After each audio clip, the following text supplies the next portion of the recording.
Ces progrès vont nous permettre de mieux vivre. Le problème, c'est que l'Europe a capitulé. En fait, ça bafoue les droits des travailleurs. Non, si déjà le président de la République pense qu'on est champion sur l'IA, c'est exactement comme sur le rapport sur les frères musulmans, il a aussi pris une claque. Donc l'IA ou les frères musulmans? Il n'y a pas d'IA qui a travaillé sur cette séquence. Oberfeld qui a montré son rôle. Est-ce que vous me permettrez de ne pas critiquer l'action du président de la République comme porte-parole du gouvernement? Moi, je peux poser une question. Est-ce qu'il est possible... Salut à tous les trois, salut à vous chez vous. Ce soir, je viens vous parler de ce qu'on nomme généralement aveuglément intelligence artificielle. Vous connaissez le sujet ou peut-être pas, on va en apprendre ce soir. Elle génère, cette intelligence, beaucoup de fantasmes, que ce soit pour s'enthousiasmer, des progrès réels ou espérés, ou à l'inverse, pour nourrir un scepticisme, voire un rejet total. Mais spoiler alerte, la peur n'évite pas le danger et l'IA est déjà là. Dans les labos, les startups, les ministères, mais aussi les entreprises, les écoles, les hôpitaux, jusque dans nos poches, dans notre intimité. C'est très sérieux. Emmanuel Macron l'a même martelé, la France doit devenir une championne de l'IA et pour le président, il n'y a pas assez d'éloges pour cette révolution. Regardez. On vit une révolution technologique et scientifique et donc c'est un moment d'opportunité pour l'humanité. Moi, je le vis avec beaucoup d'intérêt, de volonté de faire et la conviction que cette nouvelle ère de progrès, la France, l'Europe, doivent la saisir parce que ces progrès vont nous permettre de mieux vivre, de mieux apprendre, de mieux travailler, de mieux soigner. Et que c'est à nous de mettre cette intelligence artificielle au service de l'humain. Et pour ce faire, il promet des investissements massifs. On parle de 109 milliards d'euros, des plans de formation, etc. Ça doit aller vite, ça doit aller fort. Mais de quoi parlons-nous au juste quand on parle de l'IA? L'IA, ce n'est pas juste des algorithmes qui génèrent des images rigolotes sur Internet ou qui aident très sérieusement à détecter un cancer. C'est aussi des logiciels qui surveillent les salariés, qui trient les candidatures à un poste, qui notent les élèves ou qui décident d'un titre de séjour. Et dans l'ombre de ces outils, il y a toujours moins d'humains et beaucoup d'opacité, avec un pouvoir immense échappant aux États au profit de géants privés de la tech, quasi exclusivement étrangers. Alors, sommes-nous en train de construire une société plus libre, plus efficace, émancipée du labeur, du travail, on en rêve, ou bien le contraire, un cauchemar algorithmique où les décisions sont prises sans qu'on sache vraiment par qui et comment? Pour répondre à cette question un brin polarisé, et on va voir que c'est une grosse partie du problème, j'ai interrogé pas mal de monde. Alors déjà, une actu. Le dernier rapport de l'ANSES. Qu'est-ce que c'est l'ANSES? L'Agence nationale de la sécurité sanitaire, de l'alimentation, de l'environnement et du travail. Oui, on connaît tout. Voilà, bien sûr. Sorti du coup ce rapport fin mars pointe du doigt les conséquences sur la santé des travailleurs et travailleuses soumis déjà et depuis des années à un management algorithmique. Des travailleurs comme dans quel milieu par exemple? Je pouvais participer un petit peu à mes travailleurs. Mais tu nous poses des questions, tu nous préviens pas. Ah c'est ça veut ça dire la faut qu'on écoute ta chronique en même temps. Mais exactement, oui, c'est ça, mon cher Théo. J'ai le droit de lire tes notes? Non, pas du tout. Mais tu sais, donc par exemple les livreurs, par exemple. Mais c'est ce que j'allais dire, les livreurs. Les livreurs, effectivement, et les VTC. Ces personnes qui sont des purs produits, vous le savez, de l'ubérisation. Donc le rapport souligne qu'il y a une pression constante sur ces travailleurs, un isolement social, un travail parfois de 7 jours sur 7 avec un salaire de misère. Voilà. Le rapport du coup est accablant. J'imagine que vous ne l'avez pas lu puisque vous ne connaissez pas l'ANSES, mais vous allez voir que vous n'êtes pas les seuls. La porte-parole du gouvernement non plus. C'était vendredi à l'Élysée. Je n'ai pas vu ce rapport. Moi, je pense qu'il ne faut pas confondre utilisation des plateformes et intelligence artificielle. L'un va travailler pour l'autre. Je pense à la livraison de repas, par exemple, amener une forme de précarité et de modèle social qui n'est pas conforme, de mon point de vue, au modèle social français de protection sociale, notamment de nos travailleurs. Vous dites là, vous critiquez l'ubérisation, je l'entends, je pense qu'à l'humanité on est un peu sur cette même ligne. Pourtant, on se rappelle que c'est bien le président français qui est au cœur de cette ubérisation avec Uberpop avant qu'il soit président. Et en 2022, il y avait le Oberfeld qui a montré son rôle. Est-ce que vous me permettrez de ne pas critiquer l'action du président de la République comme porte-parole du gouvernement? Moi, je peux poser une question. Est-ce qu'il est possible d'attendre, avec un président qui a joué ce rôle-là au sein de notre État, que la situation sur ce terrain-là s'améliore pour les travailleurs et travailleuses puisqu'il a joué un rôle contraire? Écoutez, je ne vais pas répondre à cette question parce qu'elle n'était pas à l'ordre du jour ni du Conseil des ministres. C'est pas une raison. C'est pas une raison. Et je ne l'ai pas dans le calendrier d'action du gouvernement. Je regarderai avec attention, je reviendrai vers vous sur ce sujet. Merci. C'était une séquence intéressante, parce que la ministre, vous l'avez vu, se défile face à ma question avec une excuse bidon, car la plupart des questions qu'on pose à ce moment-là à la porte-parole n'ont aucun lien avec le Conseil des ministres, ou du moins ce qu'ils mettent à l'ordre du jour. Et heureusement que ce n'est pas le gouvernement qui décide de notre ligne éditoriale. En tout cas, Madame Sophie Primas semble embêtée, vous le voyez, par le sujet qu'elle préfère zapper. Pourtant, déjà fin 2024, la défenseure des droits alertait du nombre croissant de décisions administratives pour le coup, c'est pas dans le privé, dans le public, prises sur la base de résultats livrés par des algorithmes ou des systèmes d'IA, comme par exemple le traitement des demandes de titres de séjour. Il y a donc là un risque évident de bascule dans les missions de l'État, comme ça a déjà basculé, comment ça bascule dans le privé.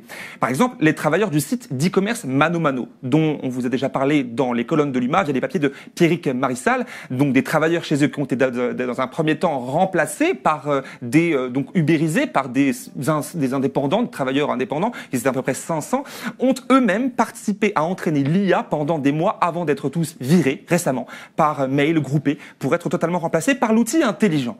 Est-ce ce qui attend aussi les fonctionnaires ? C'est une question. Mercredi, à l'Assemblée nationale, je profite des questions au gouvernement pour aller tenter d'interviewer les macronistes Gabriel Attal et Prisca Thévenot. Alors j'en ai un peu bavé, vous allez le voir. C'est toute une gymnastique, vous le savez, pour obtenir quelques instants au micro. J'ai dit que t'aimes bien, donc. Il y a quelqu'un qui dit donc Tchémiel peut de nouveau poser des questions en conf de presse du gouvernement. Bonne nouvelle. Oui, mais je m'étais interdit. Enfin, il y a eu quelques petits trucs. Effectivement, c'était un peu houleux, mais j'y suis bien évidemment. Et donc là, je croise dans les couloirs de l'Assemblée Prisca Thévenot, l'ex-porte-parole du gouvernement, que j'avais donc pu croiser à l'Élysée à l'époque, qui a été jusqu'à même faire diversion avec un député d'extrême droite, merci bien, qui sort d'un couloir dans lequel elle disparaît. Regardez. Vraiment, c'est sur la question de l'IA, c'est hyper intéressant, hyper important pour nous. Madame Thévenot, juste 2 petites minutes. Monsieur Odoul. Non mais...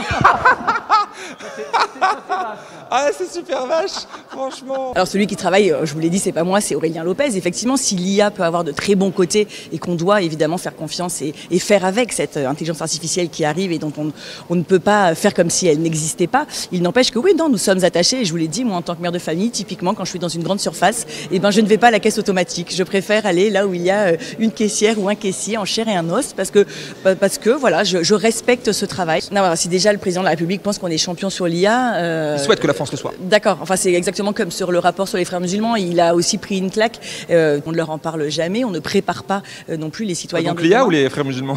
C'est pas le sujet quand même. Non, mais sur l'IA, tous les autres pays du monde ont bien compris qu'il y avait un défi avec l'intelligence artificielle et je pense que l'éducation nationale passe à côté de ce défi-là. On parle pas de l'IA des frères musulmans.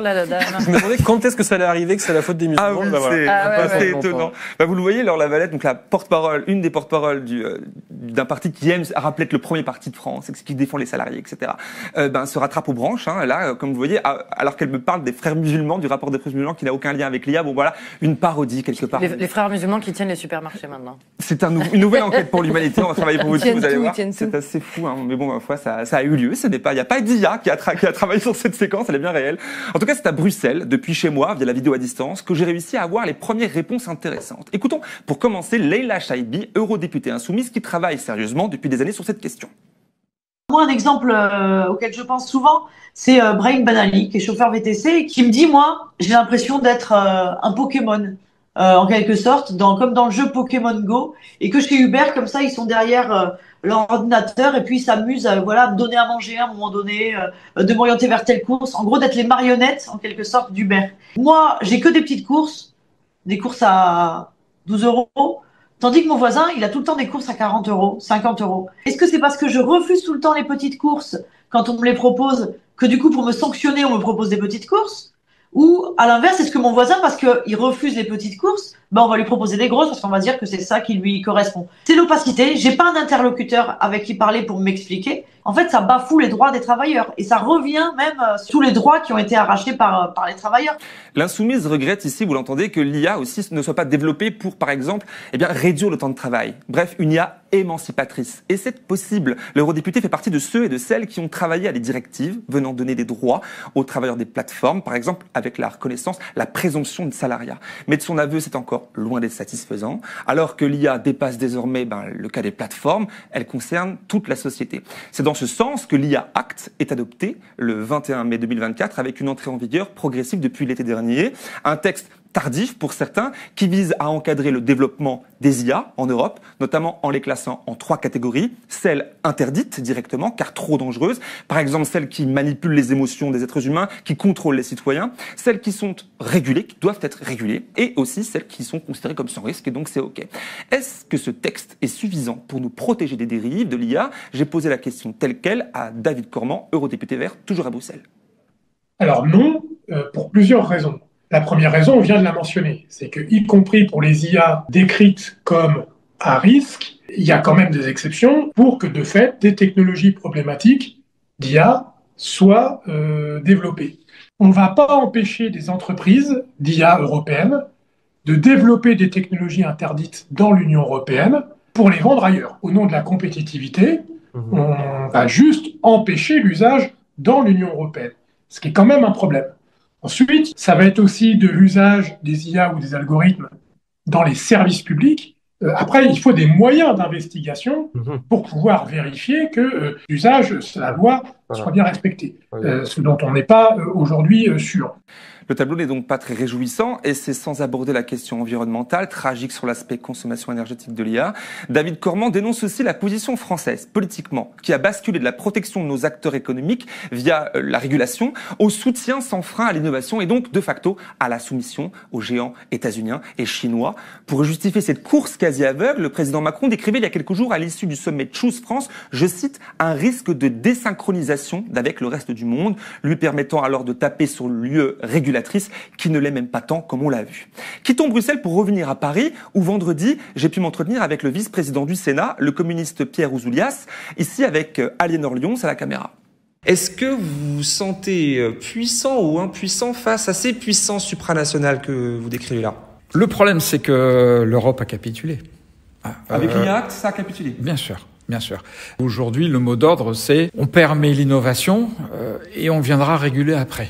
C'est-à-dire qu'il faut laisser faire. Il y a une forme de capitalisme de la rapine, un changement radical, sans doute, dans le mode de fonctionnement du capitalisme, où les GAFAM, qui sont des entités supranationales, qui considèrent qu'aujourd'hui ils n'ont pas respecté les lois, viennent se servir là où il y a de la donnée. Il n'y a pas de solution nationale. On n'y arrivera pas.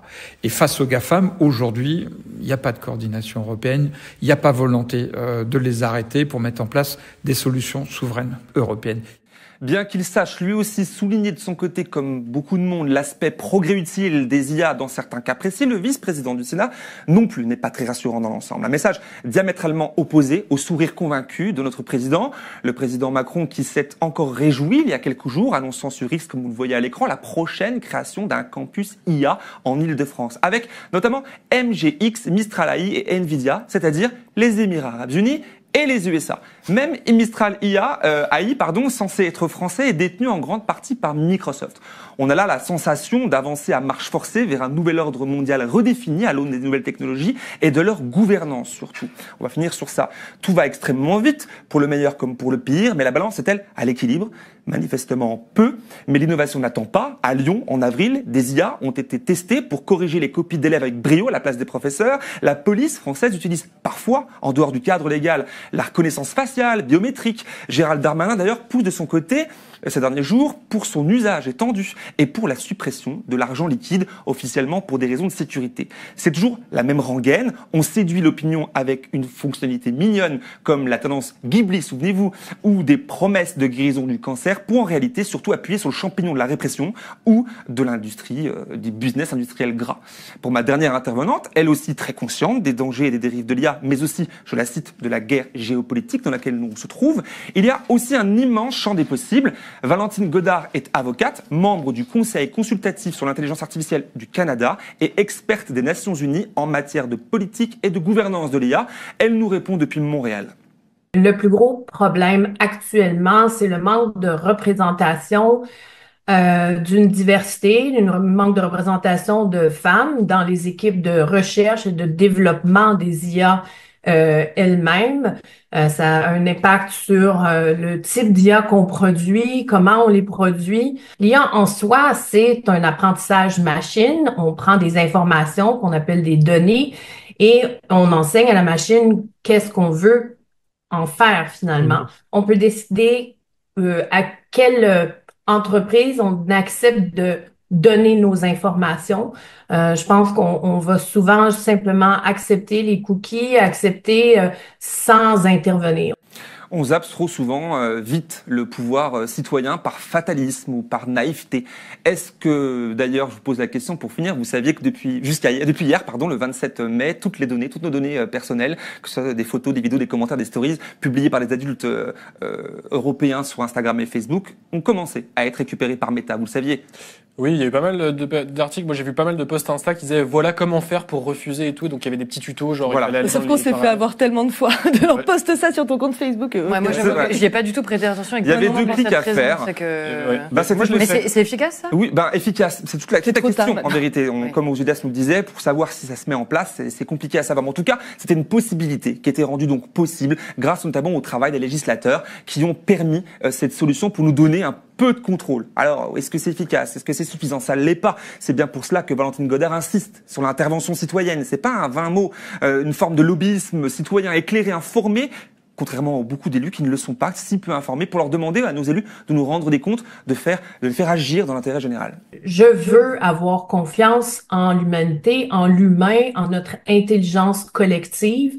Par contre, il faut demander à nos gouvernements, à nos élus, de financer la participation citoyenne. Je suis très contente de tous ces enjeux-là et du manque de financement, je trouve, envers la capacité des artistes de travailler avec les citoyens et de dégager un temps et un espace où les citoyens sont capables de participer dans les choix politiques qu'on a à faire par rapport à l'intelligence artificielle, son adoption dans la société, son déploiement dans la société. Valentine Godard est passionnante sur le sujet. Je vous invite à aller écouter l'entretien intégral sur ma chaîne YouTube. Bref, pour conclure, vous l'avez compris, la question IA est profondément politique, démocratique surtout, et de fait concerne absolument toute la société et exigeant la participation de tous ces acteurs. Allez, osons pour finir. Et si l'avènement des IA venait accompagné d'une révolution profonde de notre rapport au travail, au temps libre, aux autres, évidemment, entre les GAFAM, élargis désormais aux nouveaux acteurs de la tech, évidemment, les États tentés par l'autoritarisme et la société civile, dans sa grande diversité, les rapports de force sont inégaux et asymétriques, mais ils sont là, ne reste plus qu'à s'organiser pour intervenir. Merci beaucoup. Merci beaucoup, Jamil. Alors, je ne sais pas si c'est très, très réjouissant quand même. C'est assez inquiétant, la manière dont tu termines. Mais effectivement. Non, justement, il ne reste plus qu'à s'organiser. Voilà, oui, la solution est facile. Un appel à la mobilisation. Il y a beaucoup de choses, en vérité. Puis il y a même une actu récente, là, vous avez tous vu cette gifle par le président, sur le président de la République. Et la première réaction de l'Élysée qui était, ouais, regardez, c'est une IA, c'est une ingérence, etc. Ça montre que, même dans le discours politique, d'ailleurs, c'est grave en soi oui, c'est un mensonge qui ensuite ils ont admis que c'était c'est crié au loup parce que c'est possible. La nouvelle technologie de Google permet maintenant que c'est pas encore accessible pour le grand public, mais en 3 lignes, de créer ce qu'on est en train de faire avec des humains ici, vous voyez, en quelques mots. Donc il y a un vrai sujet, mais voilà, on peut très bien s'en sortir en réappropriant le pouvoir. Vous disiez les dérives aussi de l'utilisation de l'IA pour l'armement, la police, etc. Plus, comme vous disiez, la reconnaissance faciale. Enfin, bref, c'est très flippant quand même comme truc. Voilà. On peut très largement effectivement subir cette IA. Eh ben merci beaucoup en tout cas Jamil d'être venu. D'avoir répondu à l'appel, d'avoir fait ton travail. Merci à tous les trois et merci chez vous. Bonne soirée. Salut Jamil, à plus.